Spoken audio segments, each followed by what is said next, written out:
This is the concierge, sir. Hello, everybody, and welcome back to Concierge Confidential. I'm your host, Brian Ortega, and in today's episode, we are hitting some hard-hitting topics with this past week being kind of all over the place. I guess Vegas is dead because it's August, and I need to jump into that because I was actually on the Everything app, which is Twitter, and I was kind of just going through kind of my normal day, and there are about a million things that I try to, I want to comment on, and then I'm a crazy Twitter guy. Not gonna lie. Like if I see something that's out of nowhere, like not based on any facts, I jump in because that's just the fact that I'm in, and I shouldn't be like that. I really shouldn't. But I did see one that is from somebody that I know, and they were talking about how there was.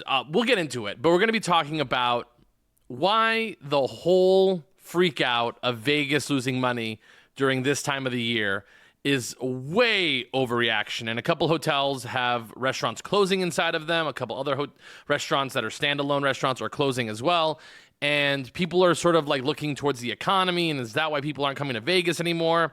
But I do have to shed a little bit of light on some of these options or some of these opinions that are being made, just from my point of view, obviously. So I won't have like lots of numbers to back this up because I'm a feel guy. Go with feel. If you guys want numbers, go to other podcasts. That's totally fine.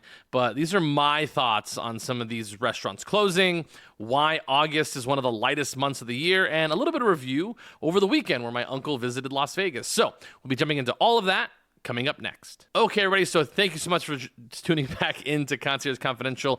I'm sure none of you came here for the fun facts episode. Not going to lie, guys. Probably the lowest downloaded show I've ever had on the podcast. So we're jumping into it. We're coming back hard. And yes, some people may not talk about the episodes that don't rate very well or might do it years from now. I'm doing it right after. So that episode, I know, may not be fans of it, but it's okay. I had a good time doing it. But moving on to the next stuff. So a couple reviews of over the weekend. So my uncle came to town, and we went out to a couple different places, and he doesn't come out very often. So he came out. We had some time. I ended up taking him to all the spots. Took him to Delilah. Had a cocktail. We ended up going to Wakuda. Had Kimmy. Shout out Kimmy, the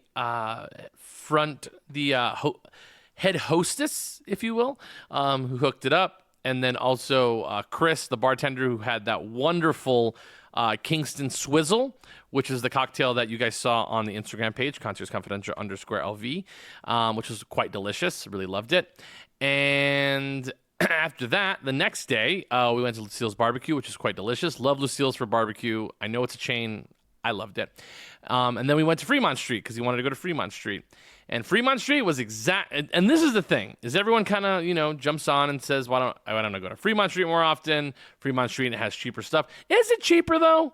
Like, you go to Fremont Street, you're still, for me, I get an old-fashioned, you're still charging me, it's probably going to be, it is $8 cheaper, I'm not going to lie. Like, there's places I'll go where I'll get, it's $15 or $18 for an old-fashioned.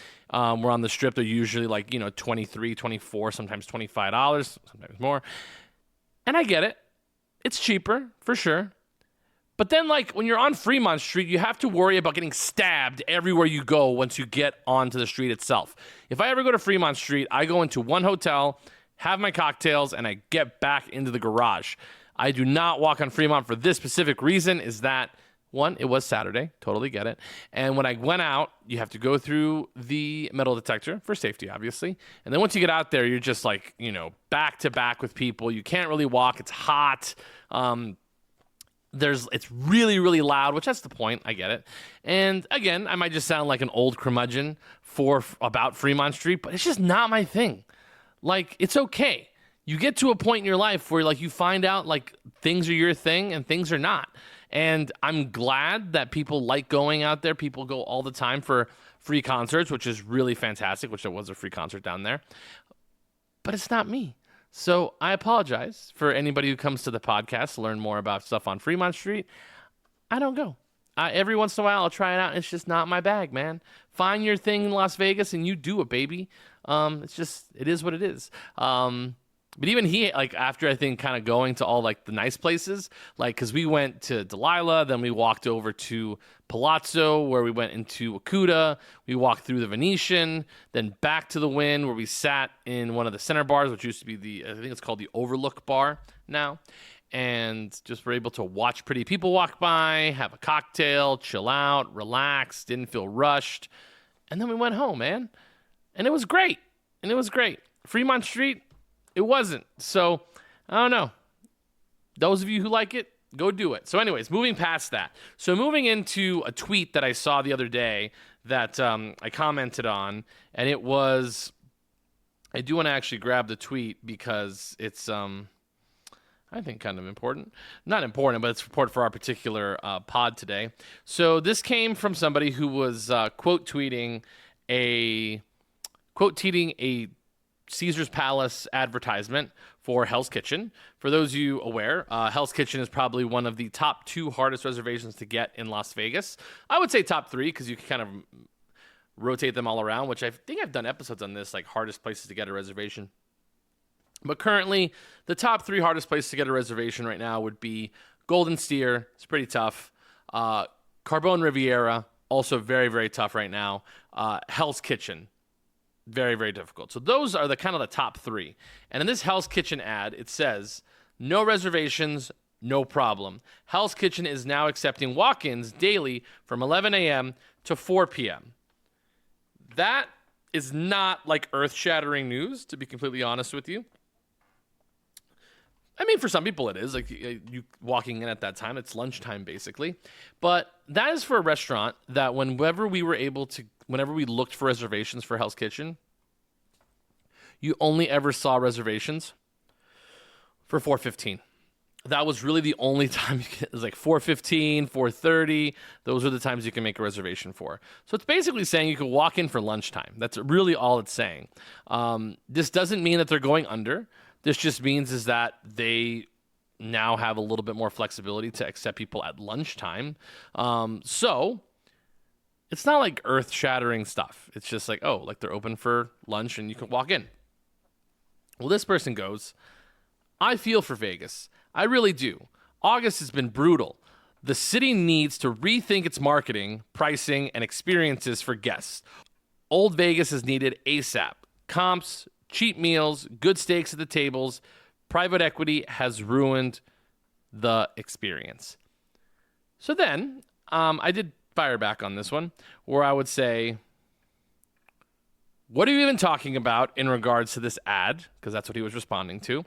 So Old Vegas is going to change the fact that it's the hardest reservation in town to get next to Golden Steer. And this is New Vegas's fault. And then I would go on to say that, newsflash, August is always brutal. There are no sports. School is back in session. And it's 110 degrees outside. And then I went on to say, which this is a very snarky remark of me, a bunch of crybabies that, give me a break, you bunch of crybabies that can't get the $10 buffet anymore. So that was my response. I just wanted to be upfront about it. And this is where I give my much longer take about this particular thought about Las Vegas. Like I said, how is that our problem? Like, how is that New Vegas's problem that they are taking walk-ins now at Hell's Kitchen, and that, going back to the 1950s when we had the mob here would change the fact that we had a British guy opening a restaurant that was highly popular on television and everybody wants to go there? None of that has to do... Would the mob have a problem with this? I think the mob would be completely happy with charging so much money at the prices that they're charging to eat at Hell's Kitchen, and the rent that they are probably charging Gordon Ramsay to be at Caesar's Palace. They would be making lots of money off of that. Why would that be a problem? It's also probably because back in those days, they wouldn't factor in the actual cost and revenue you would get from a highly, highly successful restaurant. It is really unbelievable that this is always coming back, that, oh, bring back Old Vegas, bring back comps. Well, the thing is, guys, is that the economics don't work that way anymore. again, it's a totally different place we are in Las Vegas when it comes to who's spending money and how we make money. You have to look as a casino owner, a lot of people, median age people, are not gambling like they used to. You are getting a lot of people who are millennials, Gen Z, that are coming into Vegas, and they are seeking experiences like restaurants, nightclubs, shows, festivals, residencies. That is what they're looking for. So that is where they make the money. That is where you put the onus of your focus, is in those verticals. Yes, gambling is a huge part of it, and people still do gamble. I work in a place that is luxury that we deal with, I would say about 80% are casino players. And those are the people that really do keep the lights on, I have to say. And they do get comps. And that's the thing, is that, yes, they are much more metric driven from the casino host, casino marketing standpoint of where they put their money. They're not going to give out comps to restaurants where, and again, this is another thing as well, is that we have restaurants back in the 90s, back in the 80s, that an average dinner probably costs under $100 for two people, or maybe $100 for two people. That's $50 total. That's, when you look at it in the grand scheme of things, very doable. So when you say, oh, like comp us a free dinner, back in the day, that's $100. Maybe, I think my dad actually, this is this is anecdotal, but my dad got a comp at Gallagher Steakhouse. This was back in late 90s, early 2000s. Got a comp at Gallagher Steakhouse that was, I think, $250, maybe $300. And it was my dad and my mom. They went, had a steak, and they ate a lot more back then, so they would maybe have two steaks, sides, cocktails, and they still had money left over. Like, they only spent maybe $150 or $175 of a $250 to $300 comp. Like, that's just economics of how restaurants worked back then. So that is why, if you look nowadays, if you went to a steakhouse, let's just say Don's Steakhouse at Fontainebleau, which I would say is probably about average in terms of what you would charge. If you said, hey, we'll give you $200 comp at this particular place, and you ate the same way that you ate back in the mid 90s, you're probably looking at about a $300 or $400 bill easy. When you factor in a steak is probably going to be about $80 to $100, which I know it's very expensive. You can split it, and then it makes more sense. But a lot of people do not split their meals. A lot of people will get their own steak because that's just the way that a lot of people eat nowadays. So then that comp becomes, $300 or $400 if we do it for two people. Just say 150 times 2, that's 300. But again, that's if you just get steak. And then again, it's just one of those things, and that's just a regular steakhouse. That's if you just got one steak. People do surf and turf, they do all these things. So it becomes much more expensive when you're looking at how restaurants and hotels and casinos have to charge for these things. So I just got a call today from a casino host who was checking on one of the bills for their guests. Like, these things are not just thrown away. A lot of these things are, counted and metriced and all these things. And casino marketing has definitely gotten more mathematical about how they give out comps. And this is definitely much more of a problem or an issue with the mid-tier casino guests. The top-tier casino guests definitely are going to be getting a lot more comped items because they do spend a considerable amount of money in a casino. So yes, you'll always have the ones who are getting that top tier service, comps, the whole thing. Once you get back down to sort of the median level and sort of the bottom level of giving out comps, they do look at how much you're playing. Is it worth it? Does it fall underneath the, are we giving you more than 30% of what you are actually gambling? Because they are trying to kind of keep it inside of that number.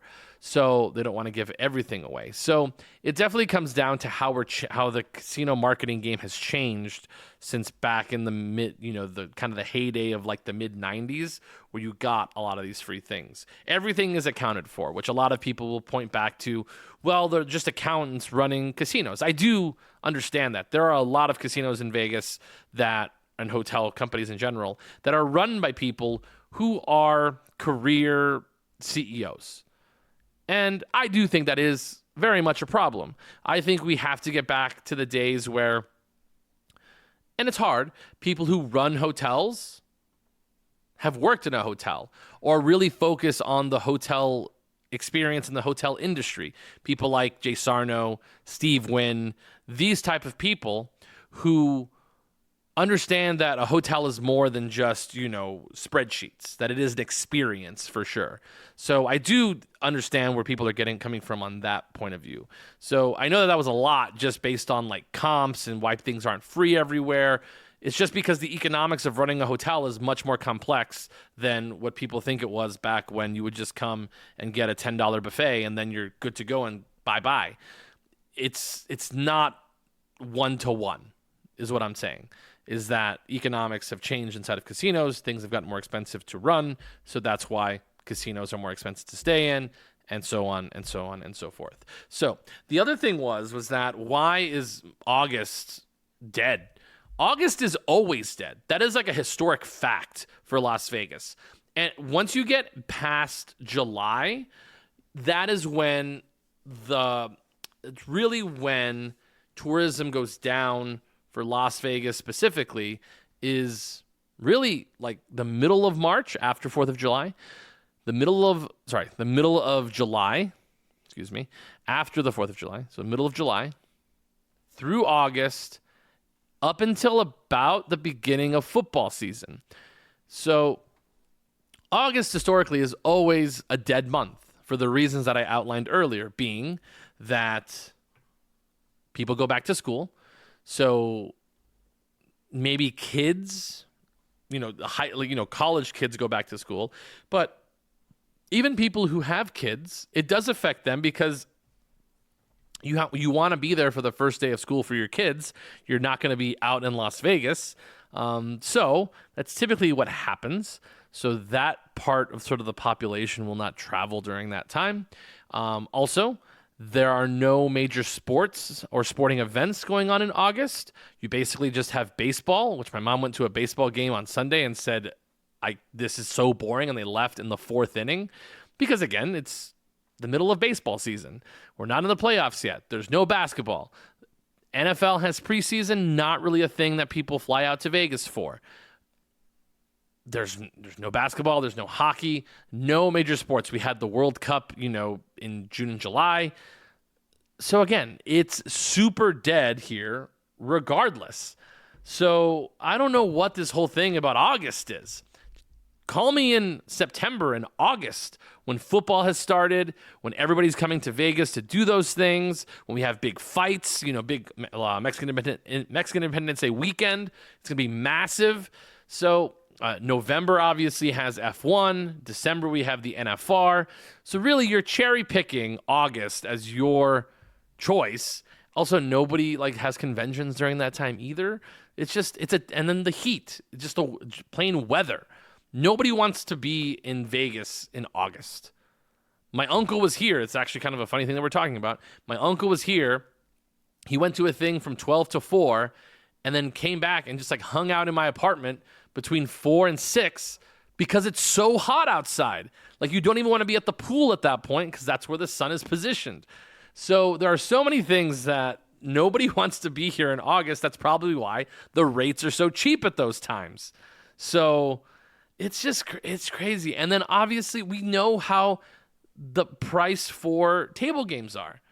since COVID, the prices have gone up. They've actually kind of regulated and brought themselves back down, and you just have to know where to go. Like you can go to Fremont Street, like I mentioned earlier. I was like, I'd like to go to Fremont Street. But if you're looking for lower limit, that's a place to go. New York, the Bally's Hotel, Harrah's, Link, Excalibur, Park MGM. Those are all places you can go for lower limit gaming. If you're not trying to just go to Caesars and Bellagio and Cosmo and Wynn, like. You have to just be strategic about it. I'm sorry you're not getting comps, but who are you? Like, we give comps all the time. So, yeah, that one really got me off that day. I was just like, I can't believe this guy. I don't know why I was so freaked out about it. But it's grinded my gears, man. It was just so annoying. I just hate when people come at Vegas, and it's just so dumb. Private equity has ruined Las Vegas. Well, that's kind of the thing that's happening. By the way, if anybody wants to point to the person who brought private equity or got the mob out, which was, if you see the movie Casino, it's probably the reason why we got the mob out. A lot of stuff going on around the city. Is Howard Hughes. Howard Hughes, for those of you old enough to know who Howard Hughes is, Howard Hughes, the tycoon who ran a lot of different things. He is the reason that Summerlin is named Summerlin. It is named after his, I believe, grandmother on his mother's side. Her last name was Summerlin. And we have the Hughes, we have the Hughes Center as well, which is near the airport. So yeah, it's kind of a funny thing. The reason I mentioned that is I just watched The Aviator again the other day and thought I'd mention it to you guys. But that was just another thing I wanted to point out was that deal. So let's go back to another thing that I wanted to talk about. It's about all these hotels, these restaurants closing. So there are a few restaurants, which I did a lot of homework, guys. I messaged myself the restaurants that have closed. So we'll go over the ones that are closing or closing soon. And also we had two shows close. Two major shows are going to be closing on the Las Vegas Strip. One of them being the Mad Apple, which is at New York. People have strong thoughts about Mad Apple. Some people really liked it. I am not a fan of the Mad Apple show. It could be I've only seen it once. It's in the Zumanity Theater. Well, what used to be the Zumanity Theater, which was one of my favorite shows in all of Las Vegas. I saw Zumanity at least 5 times. It was a really good price show. I thought all the acts were fantastic. It felt Vegas-y and sexy and dangerous and fun. Loved Zumanity. But now they had oh my goodness, what's it called? Mad Apple there. It was just kind of like never like cohesive. It was all kind of a talent show for adults. It was hosted by I believe a comedian. And then the comedian would just like do sets, and it was not my thing. We also had lots of stops during the show that I went to, so I was not a fan of it.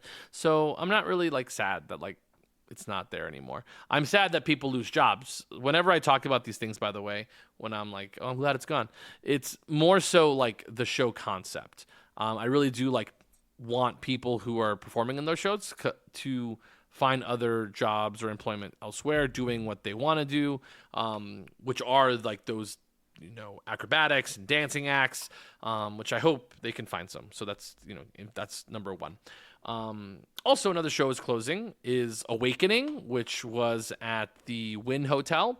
That hotel had run in the spot that Le Rev was previously in, and it had lots of stops and starts. When they first opened Awakening, they kind of didn't have sort of like what they wanted correct in terms of the theme of the show and all the other creative aspects of it. But it did run. I was seeing a lot of videos of the inside of Awakenings, and it was never like super full. And I would say that has to do with a lot of shows recently in Vegas that are not like Absinthe and like interactive that way. I mean, or O is like always sold out. But why is this? Like, why are so many of these like sort of acrobatic production shows closing? And I would say that it actually very much goes to the taste of show that people want, which is really the uptick in residencies. So many hotels have gone from having production shows to residencies. And that is because people have found, especially the artists, that coming to Vegas and having a gig here for, a month or 2 months is better than touring. And it's actually very easy because you can stay in the hotel. You don't have to pay to stay in the hotel because that's the way it works. And then you get paid a pretty good amount of money and everybody comes and sees you and you never have to leave. So just think about if you were getting paid to go on tour and you never had to leave one city and everybody came to you. It just makes sense. Celine Dion had it right, So I would say back in the day, like the 90s and 2000s, really the early 2000s, is when we had so many Cirque du Soleil shows, and really only Celine Dion was performing at the Coliseum. Nobody else had a big, grand residency show. Maybe Wayne Newton was around. Obviously, the Rat Pack would be at the Copa Room back in the Sands days, but those were clubs. They're basically very, very small. We didn't have the amount of theaters inside of our casinos that were built for residencies. Like when Resorts World opened, they opened with a theater that was ready for a residency if they wanted one. They don't have too many residencies there, though. That's more of just like a regular theater. The Dolby Theater, which is now over at the Park MGM, that was built to have Bruno Mars and Lady Gaga and those people performing inside of it. They actually had rebuilt it once they had redone the Park MGM.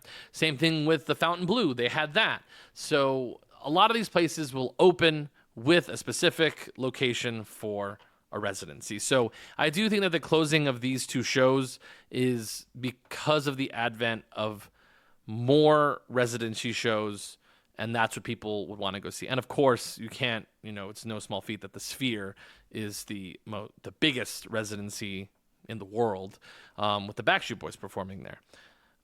They've also extended, and they now have a New Year's Eve show, which I might have to go to.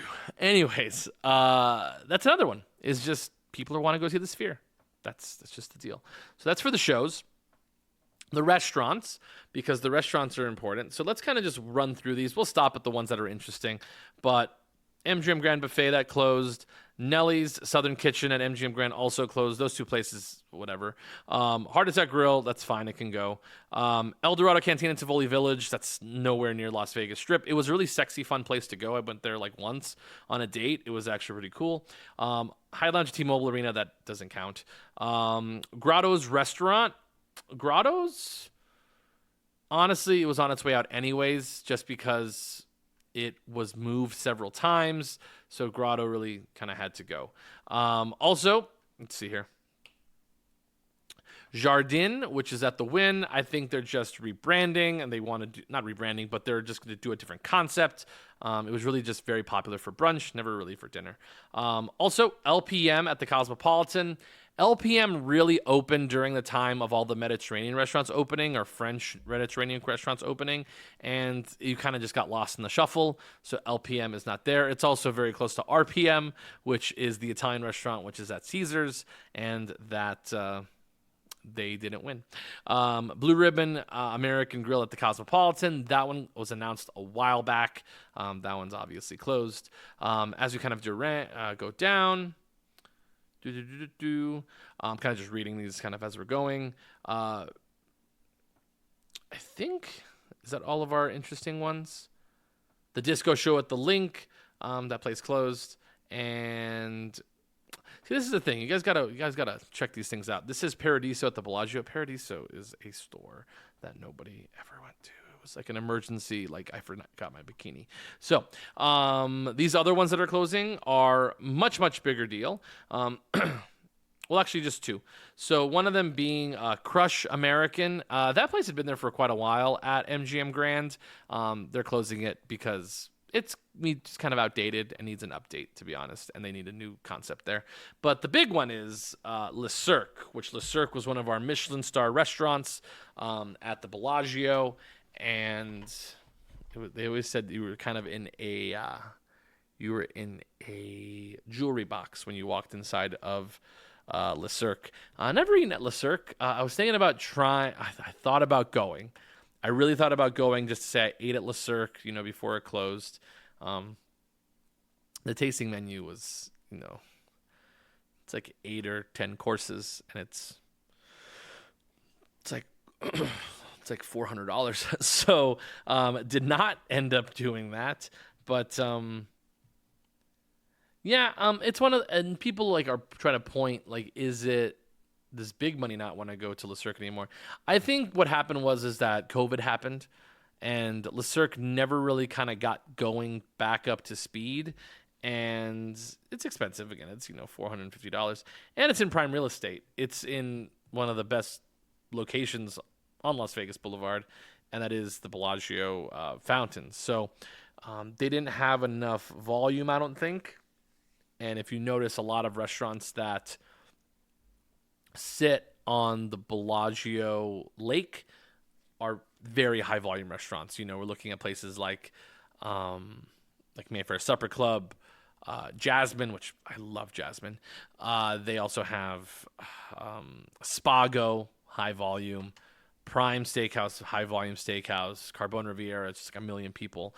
So yeah, you have to keep up, and you can't really have that sort of marquee spot and not have as many covers as you need for that place to keep going. So it is sad the Cirque is closing. I've read from a lot of people that that they had kind of slipped in terms of the quality, but I can't judge because I've never eaten there. So just one of them.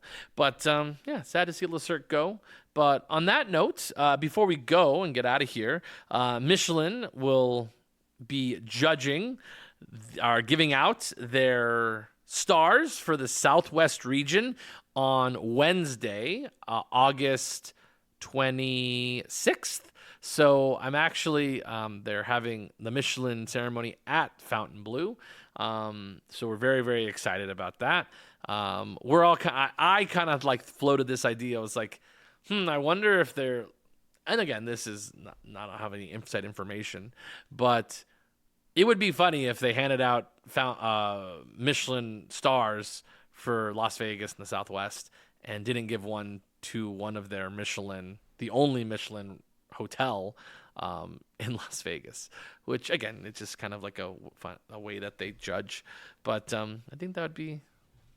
I'm predicting that Fontainebleau gets at least one restaurant with a Michelin star, just because it's kind of the way the Michelin system kind of works nowadays. But they are going to be announcing on Wednesday, so by the time you maybe hear this, they have announced who's going to be winning one. A couple of places that I think would have a good shot at winning based on sort of you can go back and listen to the Michelin episode, which is, a couple, I would say about a couple months back, is that I do think Tamba, which I have visited Tamba, has a really good shot at getting a Michelin star. They were one of the James Beard semifinalists, which is a huge deal.